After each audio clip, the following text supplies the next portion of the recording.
let's go fishing. All right. Hey, Brent, there's already one down here. Come on, Brent.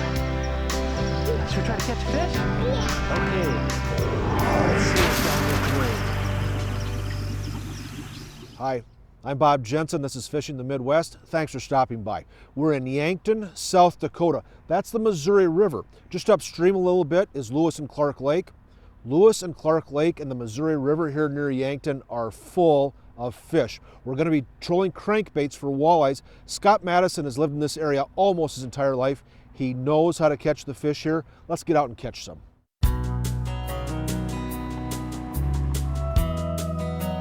I got the opportunity to fish on the Missouri River and Lewis and Clark Lake near Yankton, South Dakota for the first time 3 years ago.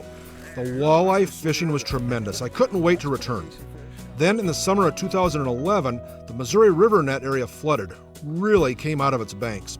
Sometimes floods will change the river, and sometimes floods will have an impact on the fishing. I was wondering if that had happened to the river near Yankton, so I called Scott Madison. Scott's the guy that I fished with on my first trip to Yankton. Scott's a guide and an outstanding angler on Lewis and Clark Lake and the Missouri River. He said that the flood had changed the location of sandbars and such in the river, but the fishing was just as good, maybe even better than it had been on our first trip. He invited me to come find out for myself about the fishing, so I did. Scott was right. The river had changed and the fishing was good. Really good. Really, really good. Here is how good the fishing on the Missouri River near Yankton, South Dakota was this past late May. We trolled just a couple minutes when the first rod bent over. Oh, there's a fish.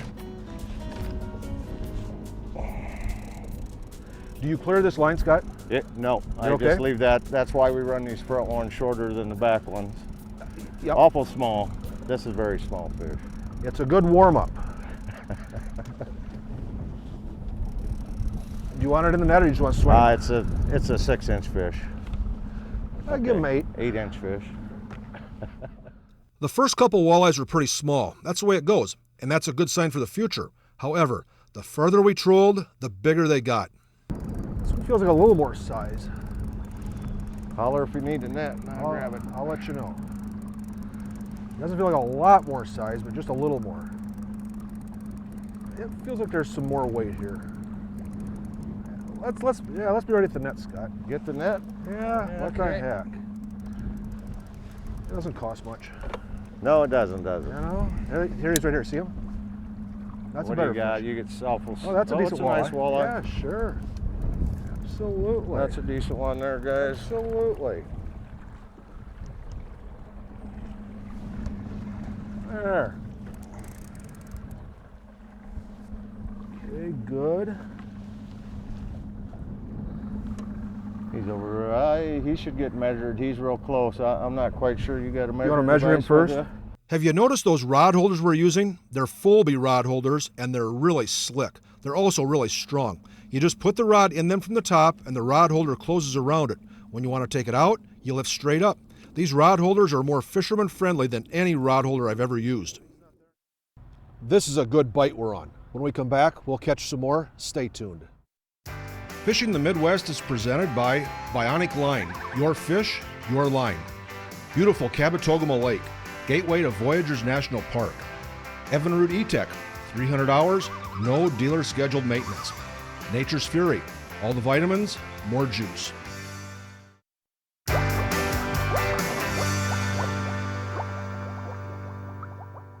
Welcome back to Fishing the Midwest. Let's get back out in the river with Scott Madison. We're trolling crankbaits for walleyes, and we're catching them. Let's go.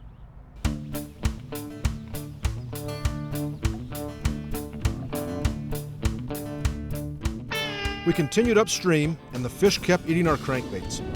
Any size? This one feels like a keeper anyway. Is it?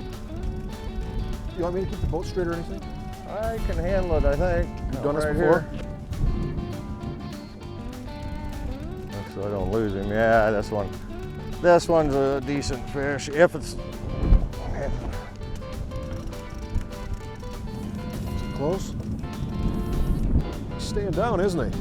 he wants. Oh, here he is right here. I just saw him. You see him? Yep. Oh, there. All right. And you just put that color on, didn't you? Yeah, I just put that red on just a minute ago. Yeah, now, It wasn't in the water. you've been changing colors a lot out here. You've been having us change colors a lot. How important do you think color is to these guys?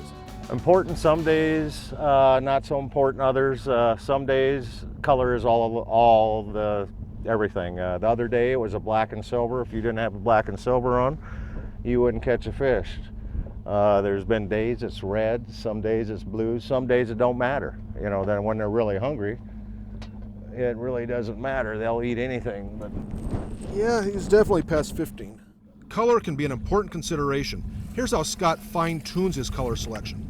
So Scott, sometimes color is important, you know. If you start catching them on one color, I mean, how many fish does it take to really get you to start switching to that particular color? well, I'd say it only takes about 2 or 3 fish for me to change my mind. When if you get one plug that catches free within 10 minutes, then you're pretty well zeroed in on the color. But it's you catch 3 fish, I put all 4 plugs on that same color, and it usually seems to work. Okay, here's what we're doing. We're pulling crankbaits in a variety of shapes and colors. We want a crankbait that will run down about 7 feet with 100 feet of line out. We each have 2 lines out, and each line has a different bait on it. As the fish show us what they want, we switch baits to match what the fish want. We're trolling along and over sandbars that top out at 5 to 7 feet. We're trolling upstream, we're using the outboard. That 150 horsepower E-Tech does such a good job at trolling speeds and at the top end. We're going about 1.7 to 2 miles per hour. We've got 4 lines in the water, and it's not unusual to have 3 of them bouncing at one time. Line can be such an important consideration. Bionic Walleye Line in the 10-pound test size is a good choice if you like monofilament line. It has a little stretch, which is usually a good thing when trolling crankbaits. If you want the ultimate in sensitivity and strength, and that doesn't stretch, try Bionic Walleye Braid. I like the 10 or 15-pound test. The braid allows your bait to run deeper with less line out. Use a lighter action rod or back off from the drag on the reel when you're using braid for more hookups. Scott, is there a certain time of the year when the bite is particularly good out here? Our spring bite starts early May, second week in May. It's very good till probably the end of June, middle of June, something like that. Then the fish start to spread out just a little bit, and it gets a little bit harder. But our first, that month and a half span in the spring is really good. And then we have that excellent fall bite too, and which is late October till freeze up. We've been catching some 20-inch fish here, quite a few. That's 16, that's about a 16, 15 and a half.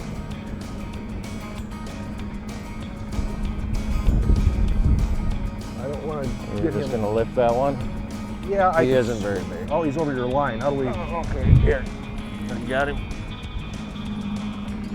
There we go. There. You hammered that gold color. They're liking that gold. Yep. Anything gold right now, No with a kidding. little bit of gold on it, they Yep. really tear them up, and I don't know why. Boy, the fish are biting, and there's other things to do around Yankton also. When we come back, we'll show you some of those things. Stay tuned. Fishing the Midwest is brought to you by Impulse. Excite the bite with scent, color, and action. Fraybill. Trusted gear since 1938. WalleyeLeather.com. If you are a truly rabid walleye person, you should have already had this stuff. Dakota Grills. Unleash your inner chef. This is a really interesting area. We're in the southeast corner of South Dakota. That's Nebraska right over there. The fish don't care where we are. They're biting wherever we troll. Here we go.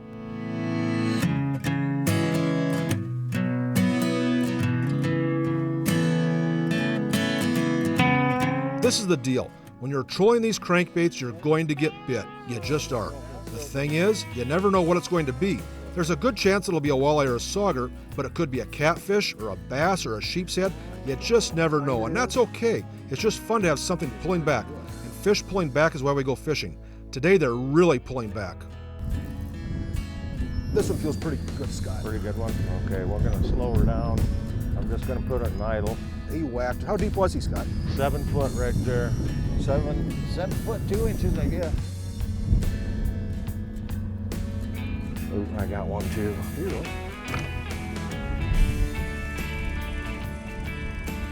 go. No, I got a catfish. Catfish. I got another line too.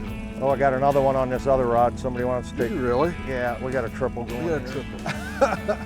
I'll put this right like that. This one's another catfish. We went through school catfish. You do get them in schools? Yep. Really? That's something. All those guys drink. Isn't that interesting how, there he is right there. Yeah, it is a Hold on. catfish. No? Another catfish. No, what is that? It's a cat.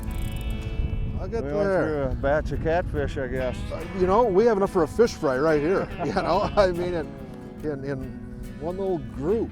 I mentioned that we're using crankbaits. We've got several different ones in the water.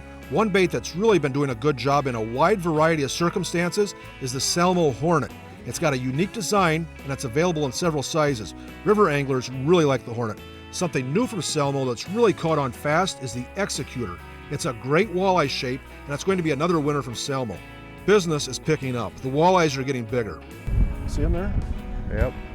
Oh, that's a good one there. I'm trying to spin the boat. Ooh, you see him? That's a. That's a get that good one. red again. Yep. He's trying to get away. He's trying to get away. I know. They all do. Ah, he's right in the motor. Now he's in the net. Yep. Perfect place for him. Good. He isn't no 20-incher, but he's a nice fish. Absolutely. Nothing wrong with a guy that size, you know? They look well fed. Nothing wrong with that guy. You'll catch lots of them in that size range in the Yankton area. I mentioned earlier that you never knew what was going to eat your bait. Check this out. It's really big, whatever it is. He's back there 200 feet right now. Is he really? See him right there? Yeah, I see Spoonbill. it. It's hard to tell. It it? almost looks like I see black and I see silver. It must be a spoonbill.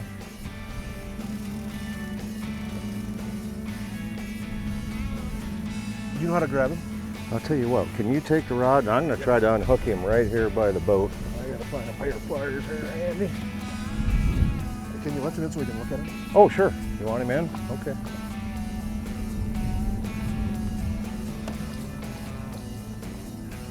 But, I mean, don't get the hook in there.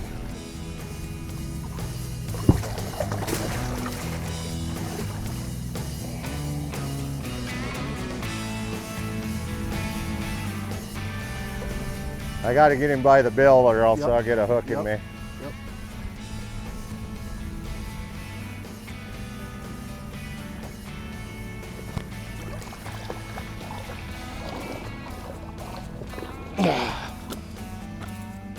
Yeah. And watch out, he's trying to get a hook in a guy right now. Yep. Look at that little eyeball. And these guys eat on plankton, right? They feed on plankton. Yep, they feed on plankton. And he's a catfish. This is a spoonbill. They feed on plankton. They're boneless cartilage fish. Well, that was interesting. Something else that's interesting is the area around Yankton and around Lewis and Clark Lake. Lisa Sheave lives in the area and has this to say about some of the other things that can be enjoyed in the area. In 2012-2013, we have 17 sculptures on display. 15 of those are rotating, and the other additional 2 are part of our permanent collection, the People's Choice Award. So we have something for everyone. Outdoor themes, a little bit of abstract, even some religious theme sculptures. We encourage people to come out and check it out. They can learn more about it at yanktonriverwalk.org. They can even download our smartphone app and take a personalized walking tour through our downtown and Riverside Park area. The Meridian Bridge closed to transportation traffic in 2008, and the city of Yankton purchased it and converted it into a pedestrian bridge. And so now it's, instead of cars, it has foot traffic and bike traffic and dog traffic that goes across it. Yankton has over 1,000 campsites here in the Yankton area that people can take advantage of, making us the premier camping destination in the Midwest. So whether you like the outdoors or you want to go indoors, we have great hotels, vacation homes, and resorts available for people as well. Something else we came across was this lodge in Lewis and Clark Park. It is beautiful. It overlooks the lake. It's available for family gatherings, class reunions, wedding receptions, and a group of fishermen would really enjoy staying here for a couple of days. We stayed at Lewis and Clark Resort. They have nice cabins and motel rooms as well as camping. Great place. I mentioned we're using the outboard to troll. That 150 Evinrude E-Tech will troll all day at slow speeds. It's quiet, and it doesn't use much gas. We're trolling into the current, so it would go as fast or as slow as we wanted to. And once we figured out what the productive speed for the day was, that E-Tech hung right in at that speed. Great, great motor. Again, the best speed was right in that 2 mile per hour range. Boy, those rods just keep bending over. When we come back, we'll bend them some more. Stay tuned. Fishing the Midwest is presented by Northland Fishing Tackle, made by fishermen for fishermen. Cabela's, the world's foremost outfitter of hunting, fishing, and outdoor gear. Ranger Boats, still building legends, one at a time. And Growth Energy, America's ethanol supporters.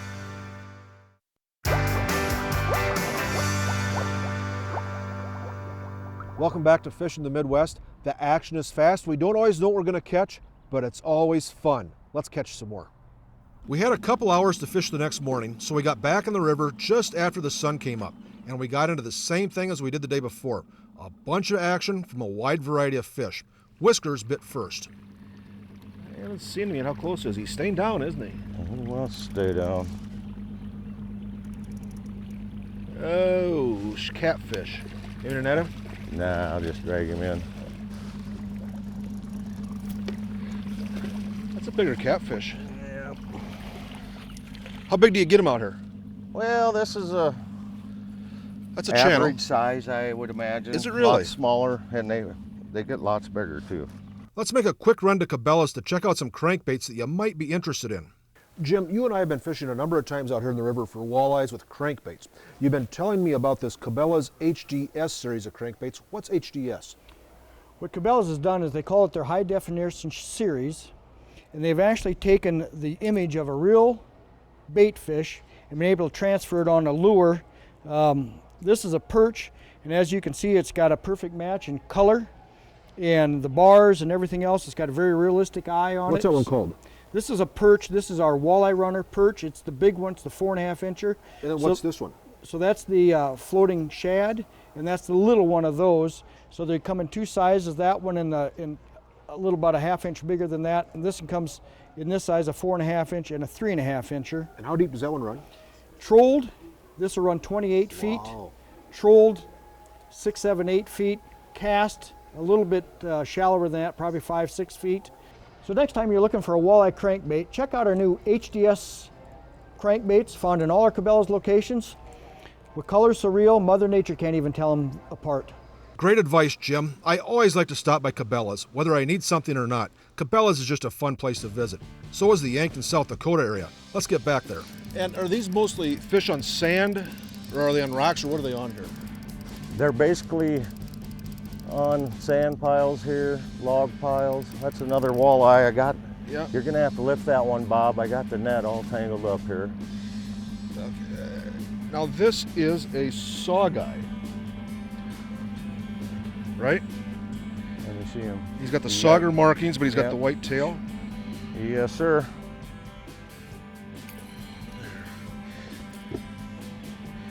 Yeah, and you see this? That's how you tell a sawguy, right? It's got a little bit of a white tip on the tail. His tail's a little bit white, but he's still got the spots in the dorsal fin and the mottled body. It's a sawguy. The sauger wouldn't have the white tip in the tail. This area is rich in nature also. Whenever I'm in areas like this, I just like to take a drive around. We saw lots of turkeys, and you didn't have to drive far from town to see them, just a couple miles. There were deer and there were scenic overlooks near the dam. It's South Dakota on one side of the river, Nebraska on the other side. Lewis and Clark Lake and the river are just an easy drive for lots of anglers. This is just an outstanding area. Now the walleye action is picking up.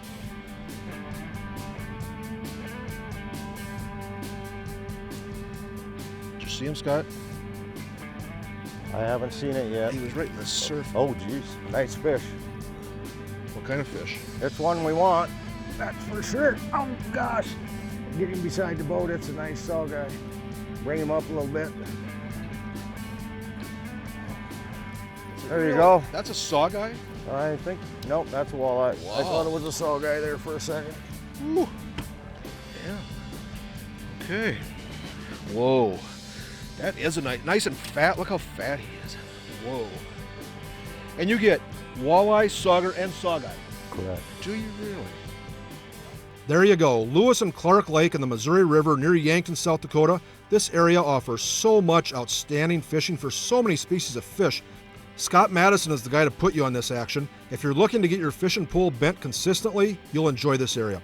And if you're looking for just a really interesting place to visit in addition to the fishing, you need to check out the Yankton, South Dakota area. I'm going back. Maybe we'll see you there. This area around Yankton, South Dakota has so much to do. The fishing is outstanding, absolutely outstanding, but there's lots of wildlife. There's lots to see in town. The Yankton, South Dakota area is a place you'd need to visit. Hey, for all of us at Fishing the Midwest, thanks for stopping by. Be nice to one another. We'll see you again next time.